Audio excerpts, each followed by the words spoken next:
Amen. Tugira turabe structure ya Exode, hanyuma muce munyemera mufatiye amafoto nabereka ndabafashe kubona za verse zabananira gusoma, zabagora gusoma, z'amabara, z'inyuzi, tave tubijako gatoya. Tugire structure ya Exode, sawa, structure ya Exode du chapitre 1er jusqu'à chapitre 15 verset 21. Dieu délivre son peuple. Turi kumwe bigenda gute? Hari intambuko ingere bino bintu Imana ibikora. Dieu se souvient de son peuple. Imana yibuka Abisirayeli. Deuxièmement, ihamagara Mose iramurungika. Troisièmement, Pharaon rejette. Quatrièmement, Dieu manifeste sa puissance mu guhana Pharaon n'ibiki. Hanyuma intambuko ya nyuma Pharaon arekura Abisirayeli baragenda, hanyuma barajabuka ikiyaga gitukura. Tubona izo ntambuko zose muri du chapitre 1er au chapitre 15 verset 21. C'est la délivrance d'Israël. Il fait izo ntambuko. Dieu se souvient de son peuple. Dieu appela et envoya Moïse. Pharaon ala resista. Imana ikamuhana ikagaragaza icubahiro cayo, munyuma akabarikura bakajabuka ikiyaga gitukura. Ubwa kabiri, Dieu dirige son peuple. Ubwa mbere yari Dieu délivre son peuple. Ubu naho Dieu dirige son peuple dans le désert. Aha ni batangura kugeragezwa rero bari mu bugaragwa. Biva kuri chapitre 15 verset 22 gushika kuri 18 verset 27. Aha niho bageragezwa ku mazi y'imara, Imana igaca iyakiza. Aha ni chapitre 15, chapitre 16 Imana ibahereza manu, amazi y'Irefidimu, Imana irayabaha chapitre 17. Abamareki barabatera kuri chapitre 17 nyene, Imana ikabakiza. Hanyuma Imana ikabahereza l'organisation, sebukwe wa Mose akaza kumuhereza ivyumviro bijanye n'uburongozi, chapitre 18. Ariko ibi vyose bija muri iyo teme nababwiye ngo Dieu dirige son peuple, du chapitre 15 verset 22 au chapitre 18 verset 27. Ubwa gatatu, Dieu entre en relation d'alliance avec son peuple. Et je me l'avais dit, du chapitre 19 au chapitre 24. Dieu entre en relation d'alliance avec son peuple. Ni vyiza kuza murabona ingene amashapitri asangiye amateme. Navuze Dieu dirige son peuple, mvuga du chapitre 15 kuva ku murongo wa 22 gushika chapitre 18 verset 27. Navuze ivyabaye bitandukanye. Ariko cya gatatu, Dieu entre en relation d'alliance avec son peuple. Chapitre 19 au chapitre 24. Twavuze ibijanye n'iryo sezerano. Ubwa kane, Dieu révèle le plan du tabernacle. Chapitre 25 au chapitre 31. Dieu révèle le plan du tabernacle.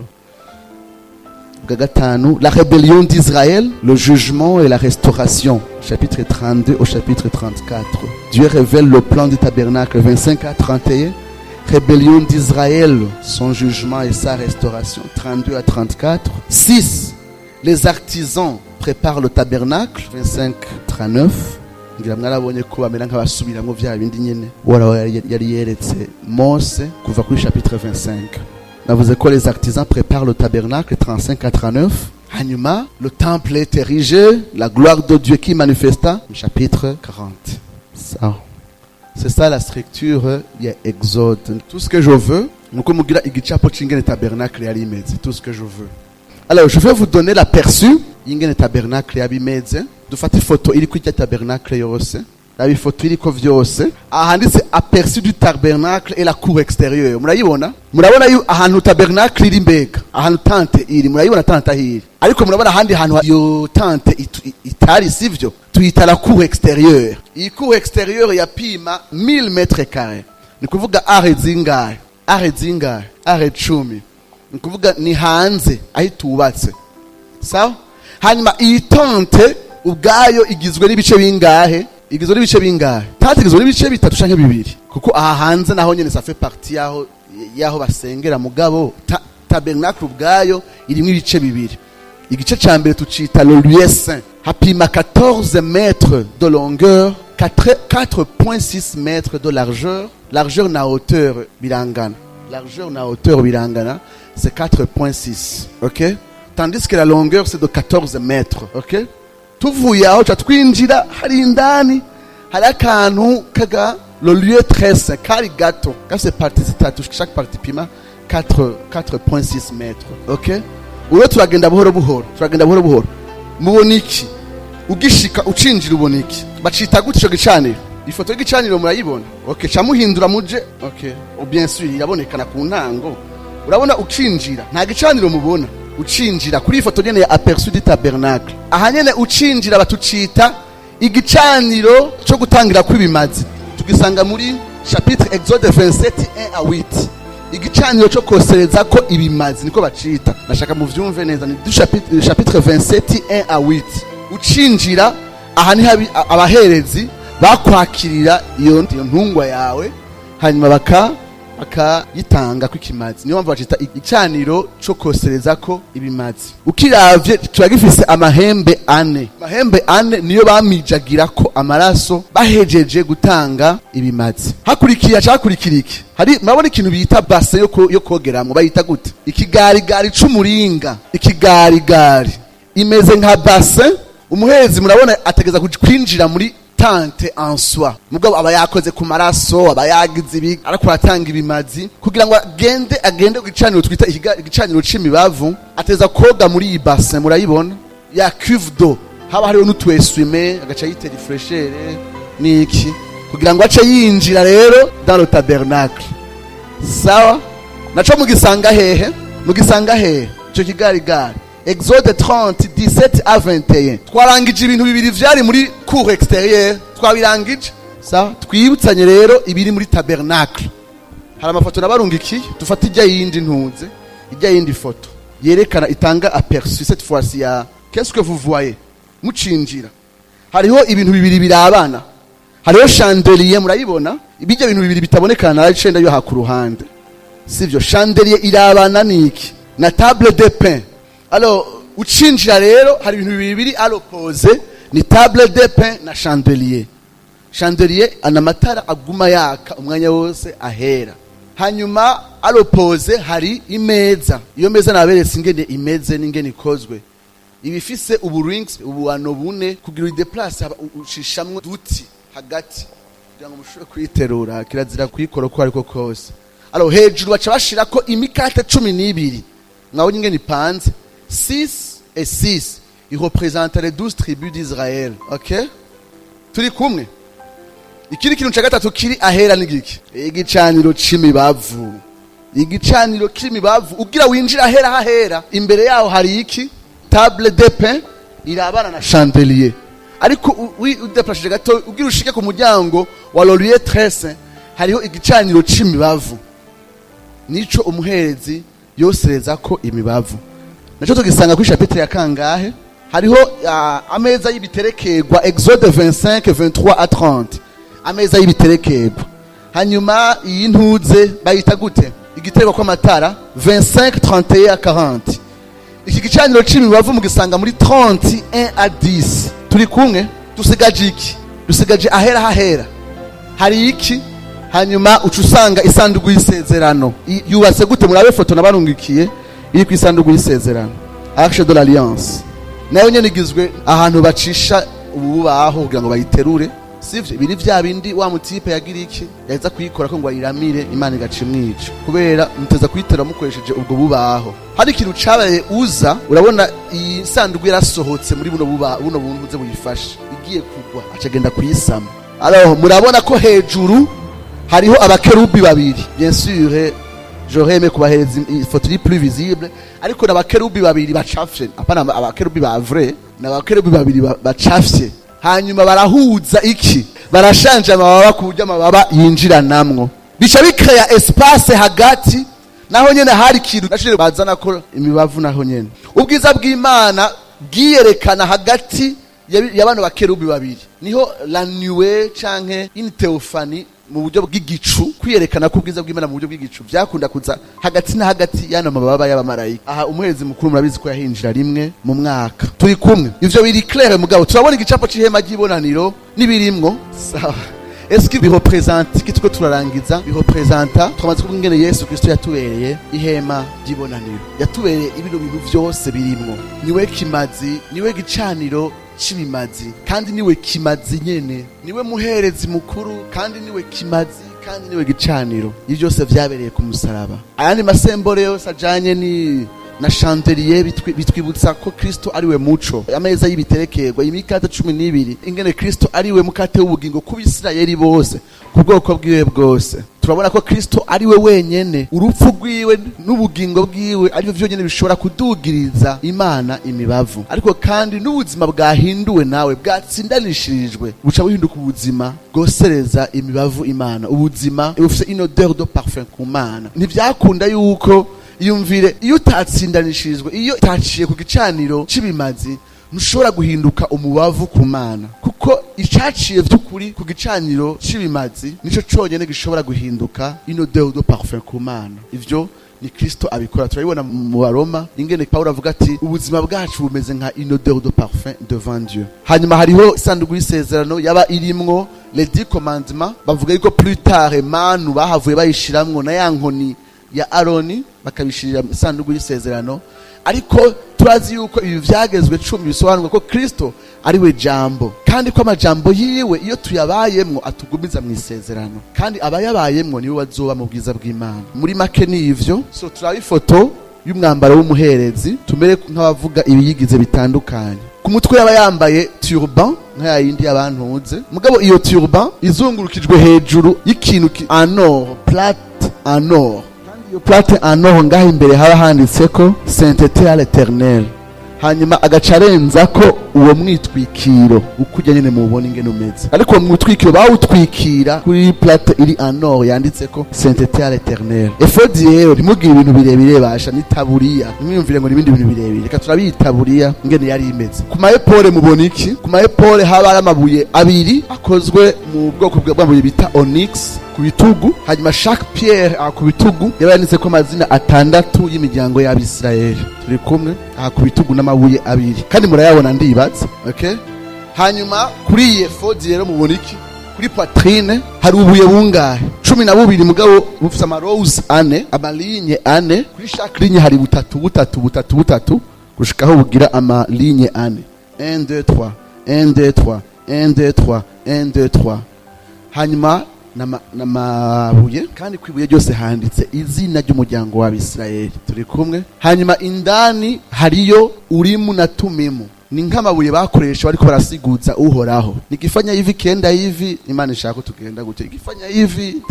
Aba specialist ya Bibiliya ntibazi neza izo Tumimu ingene zari zimeze, ariko biri kose nutubuye twakoreshwa mu gusiguza Uhoraho, mu gusaba direction kanaka na volonté de Dieu umuherezi yakoresha. Ingene yabuterera rero tubona bibandanya gushika igihe bashase gusubiriza Yuda mu gitabo cyo vyakozwe n'intumwa, naho nyene bagize ubupfindo bakoresheje amabuye nk'ayo. Rero namabuye bakoresha kugira ngo basiguze Uhoraho, Urimu na Tumimu. Turi kumwe. Hanyuma ngira murabona ingene chaque partie y'iyi efodi ifatanye n'ibisigaye vyose n'utunyuzi twiza. Musi y'itablier uyu muhezi yaba yambaye ikanzu ya bleu, hasi ifise ubuntu bujegeranye n'bw'inzahabu hasi, kandi barabitubwiye mu gitabo muri Exode. Hanyuma musi y'iyi robe iri en bleu yaba yambaye tunique rero ya blanc, cote ya blanc. Vyari ibintu bihambaye cyane gose. Alors mwabibonye hariho turban, hariho ijya tablier rero en soie. Iyo tablier iri musi ya robe en bleu, robe iri musi y'ikoti tunique ya blanc. Harico mudatahuramwe. C'est très clair. Uyu muherezi yarengukana Abisirayeli imbere y'Imana. Uravye efodi ingene imeze niyo kumurapera même mentalement kwarengukanya Abisirayeli bose, kandi mu buryo abishishikaye, kandi mu buryo buri hafi y'umutima we wose.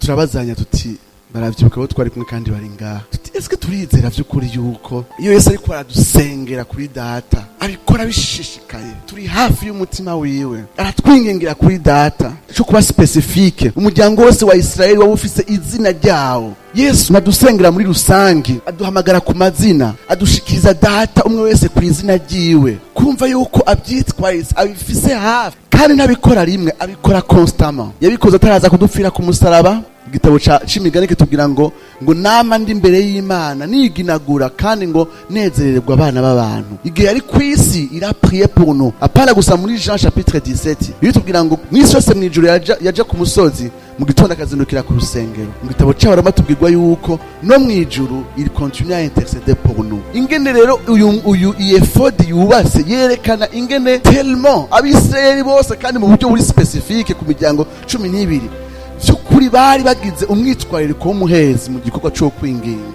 kandi uko niko Yesu abidukorera. Amen. twaribajije nabo twari kumwe tuti mbega kuba Yesu atwingingira kuri data bisobanurwa iki? Hari ico bidasobanurwa. Bisobanurwa ko data atatubabaye, car Dieu a tant aimé le monde qu'il a donné le Fils. Il a donné le Fils parce qu'il nous aime. Nuwo mu intercesseur niwe yamudushiriyeho kugira ngo ntaturandure, aradukunda. Ubwa kabiri, Jésus n'intercède pas parce qu'il est inférieur à son Père. Oya, turabizi ko muri Jean avuga ati nanje nimwagira ico musaba mu izina ryanje nzogikora. Mugabo hari ico bisobanurwa yuko Jésus intercède pour nous. Hari ico bisobanurwa. Ubwa mbere nuko tutamerita ikintu na kimwe ciza kiva ku Mana ngo kidushikire, kiretse hari undi muntu ahagaze hagati ya twebwe n'Imana. Nous ne méritons aucun bien kiretse giciye mu rupfu rwa Yesu Kristo. Amen. Ubwa kabiri bitwereka yuko Yesu Kristo atapfuye gusa ku musaraba. Hari umuntu twari kumwe yitwa Juvenal ari ngaha, niwe yatufashije kuguruka amaso atubwira tuti abantu bazi yuko Yesu kuba yarapfuye ku musaraba c'est la preuve de l'amour.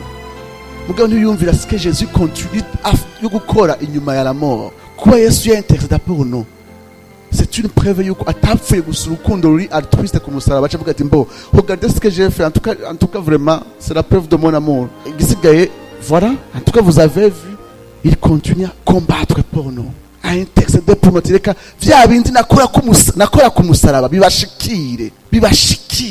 Reka vya bindi narangura ku musaraba bihinduka ukuri mu buzima bwabo. Il continue à nous aimer au travers l'intercession. Adusabiriki chapitre 17 yose twako tubiga n'abantu bejo umurongo kundi tuti none Yesu adusabiriki ko Paulo avuga ngo kandi yicaye iburyo bwa data none adusengera iki? Ico nzi cyo atadusengera ngo Mana muhereza imodoka, ngo Mana muhereza umugore, Mana muhereza umufiance. Nibihari kubera chapitre 17 nitwereka ibigize l'intercession ya Yesu Kristo. Hallelujah, hallelujah. Reka ndababwira ibintu adusengera ati Father sanctify them in the truth, your word is the truth. Ubeze mu ijambo ryawe n'ukuri. Ubwa kabiri kinadusengera atubwira ati Lord keep them bazigamire mu izina ryawe. Keep them gushika kwiherezo, bazigame gushika kwiherezo. Nabahishuriye izina ryawe none bazigamire muri iryo zina gushika kwiherezo. Bwa gatatu ubarinde wa mubi, keep them from the evil one. Ubarinde wa mubi. Nibisobanura ngo ntibazogeragezwa, ariko nibageragezwa mwami bizokwame bishoboka ko bahaguruka. Keep them from the evil one. Kiri kinadusengera abwira data ati data reka babumwe nk'uko turumwe. Ikindi kinadusengera mu chapitre 17, let my joy be in them and overflow. Reka umunezero ube muri wanje, ube muri bo kandi usesekare. Ikindi kintu gikomeye adusengera avuga ati ndashaka ko abona kunze babona kuri wa munsi bazobona bwa bwiza wampaye ijuru n'isi bitarabaho. Ikindi kintu adusengera avuga ati data nibagenda kubwira abandi bantu ndasengera bazokwizera ku bwabo. Let even reka n'abantu bazoshikira par leur témoignage nabo nyene ibinyenda basabiye izubakorera. Arasengera igikorwa cyacu kivuga butumwa ko cogenda neza kandi gatanga ivyama. Yesu n'umuherezi mukuru kandi adusengera twitwararitse turi hafi gose kandi adakuzako. Nivyo bituzigama gushika kwiherezo. Data nta munsi n'umwe yigeze yanga ico umwana amusavye, nta munsi n'umwe. Ayo masengesho yose data azoyishura ku bwaho. Amen. Umunsi umwe hejo turaganira nabo twari kumwe turagerageza kuraba ingene data atasengesho na rimwe ry'umwana atishura. Tubizi gute? Hari isengesho Mose yagize Imana ntiyagishura, ariko Yesu arisubiyemwo data caragishura. Reka ndaribabwira uhoraho yagira yica abisirayeli bose bagize zirya gafe Mose acabwira data ngo hako ubica nufume je ufuta mu gitabo cyawe cy'ubugingo. Data aranga, ariko umunsi umwe Yesu aravuga abwira data ati hako bajya abantu barandura jewe nunyica. Kandi data yarabikoze. Il a tué son fils parce que Jésus avait intercédé pour chacun d'entre nous kugira ngo urubanza rutuveko. Data ahindukiza umugongo. Yesu asinura ati mana yanje ni iki kikumpebesheje? Ni ryasengesho wambwira ngo hako ndabica nindaguhebe. Kubera iryo sengesho data yagishuye ku mwana n'ibisigaye byose adusabira data azovyishura. Imana ibahezagire.